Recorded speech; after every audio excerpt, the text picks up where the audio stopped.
안녕하세요. 저는 신문만 21년 신문사 운영해 왔고, 주로 이제 우리는 취재를 많이 했기 때문에 현장감 위주로 좀 말씀을 드리겠습니다.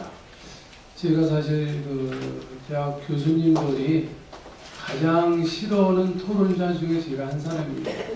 저는 좀 우리나라 대학 교수님들이 오래된 문헌이나 그런 거 갖고 계속 같이 리바이벌하는 걸 싫어해갖고 저는 흔히 얘기하면 좀 반격을 많이 하는 그런 사람인데, 오늘은 우리 박정 교수님이 아까 말씀드렸지만 현장에서 직접 방문을 해서 사실 이런 교수님 좀 드물다고 생각합니다.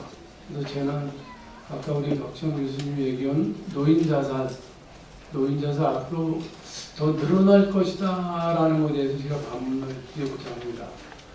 노인 자살이 늘어나지 않을 것이라는 우리 언론사에서 취재 경험을 봤을 때, 그동안 노인 자살은 우리가 장기요양법, 지금 여기 혹시 요양보호사를 모르시는 분이 있습니까? 요양보호사가 무엇이는 분인지 아마 다 아실 겁니다. 근데 우리나라에서 노인 자살률이 급격히 좀 떨어지기 시작한 게 장기 요양법이 생긴 이래 방문 요양과 방문 목욕 그리고 요양원이 생긴 이래라고 생각을 합니다. 지금 오늘 어제 뉴스에 나왔지만 우리 어르신들이 사망률의 3분의 1이 요양병원 또는 요양원에서 사망을 한다고 합니다. 그래서 우리가 노인 자살률이 떨어지는 부분을 첫째가 우리가 요양원에서 어르신들을 시설 입소를 해서 어르신들 케어를 돕고 있기 때문에 관리자가 많고 방임되지 않기 때문에 자살률이 떨어질 수밖에 없다. 또 둘째는 재가라고 하면 이제 우리가 얘기하는 방문요양보호사가 하루에 적게는 3시간에서 많게는 7시간까지 서비스를 진행하고 있는데, 그분들이 물론 요양보호사라는 직업은 신체적 또 일부 집안일도 도와주지만 상당 부분 말벗이 되드립니다.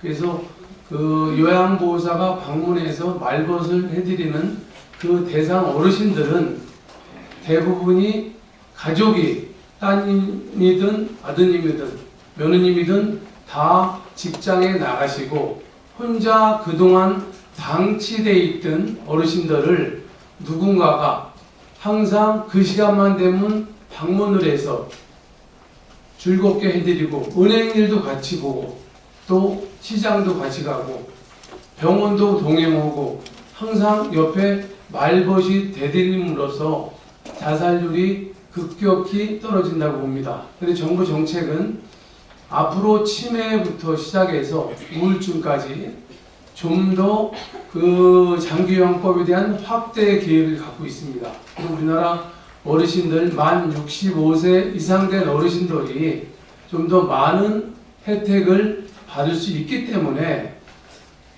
청소년이나 군 부분은 잘 모르겠지만 노인에 대한 자살률은 떨어질 수 있다. 저는 그렇게 반문을 하고 있습니다. 그리고 또 하나는 둘째는 지금 우리가 빈곤에 대해서 우리 참 사회에 일괄적으로 우리가 옛날에 빈곤은 나라님도 사실 해결이 어렵다 이런 말이 있습니다. 근데 빈곤 때문에 자살한다는 부분은 사실 우리가 몇 번 제가 토론에 갔습니다만 너무 많이 나와요. 그래서 저희가 이제 바라는 건데, 사실 우리가 자살 문제를 빈곤보다는 어떤 성적인 부분에 대해서도 이런 토론에서 접근해 볼 필요가 있다. 우리가 취재를 다니다 보면은 어르신들, 남자 어르신들 집에 요양보호사가 방문을 했을 때는 남자 어르신들의 대부분이 그런 성적인 부분을 이야기를 많이 합니다. 근데 선진국에서는 그런 부분에 법 개정이 돼서 우리가 지금 의학의 발달로 사실 평균 수명이 굉장히 많이 올라가고 있지 않습니까? 그래서 거기에 대한 성적인 부분도 이런 토론회에서 특히 우리 교수님들이 좀 연구를 해서 이런 발췌를 많이 하시고 하면은 다음에 우리 교수님들 제자들이 논문이나 이런 데서 이 부분을 좀 다양하게 자살에 대한 거를 논의를 하면 좀 더 자살에 대한 예방이 좀 많아지지 않을까 저는 그렇게 생각합니다. 그래서 마지막으로 말씀드리는 거는 아까 우리 현명호 교수님 말씀하시는 존엄에 대해서 부분도 우리가 정부 한 2달 전에 정부에서 정책적으로 이제 존엄에 대해서들 얘기를 하는데 자살 부분, 이 존엄에 대한 부분이 우리가 자기가 치료할 수 없는 부분들 또 연명 치료가 어렵다는 부분들을 판단할 수 있게끔 또는 가족이 판단할 수 있게끔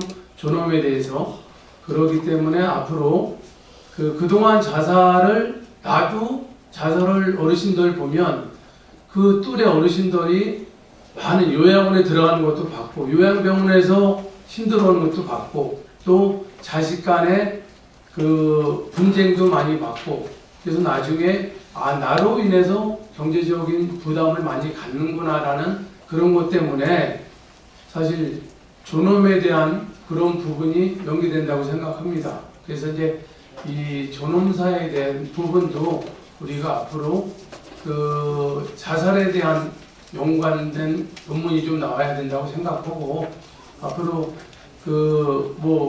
우리나라 사회복지나 심리학 각 교수님들이 다 그렇다는 건 아니고 일부 교수님들이 진짜 이렇게 토론회에서 이런 부분들을 우리가 성적으로 모멸감을 준다? 그러면 어르신들 여기 남자 어르신들도 많이 계시지만 나이 좀 더 드시면 어디 아프셔서 장기요양 어떤 진단을 받으시면 요양원에 들어가시면 여성 요양보호사님 목욕을 시켜드립니다. 그거 아시는 분 있으세요? 그러면은 사실 그런 어떤 성적 모멸감 같은 것도 굉장히 많이 자유로웁니다. 그리고 또 하나는 방문 요양을 했을 때 방문 목욕이라는 제도가 있습니다. 방문 목욕을 해서 어르신 혼자 계신데 요양보호사분 2분이서 방문을 해서 옷 다 벗기고 목욕을 시켜드리는데 모욕감은 굉장히 많을 거라고 생각합니다. 그래서 이런 부분을 우리 교수님들이 앞으로 좀 접근을 해서 우리 후배 양성의 후배들이 좀 더 포괄적으로 다양하게 자살에 대한 부분을 논문을 게재하고 토론회에서 빈곤은 사실 60년대, 70년대 많이 나왔던 그리고 2000년대, 2003년, 5년부터도 굉장히 많이 나왔던 빈곤 자살 문제인데 앞으로 좀 포괄적으로 자살 문제를 우리가 예방할 수 있는 그런 자리가 되었으면 바라겠습니다. 감사합니다.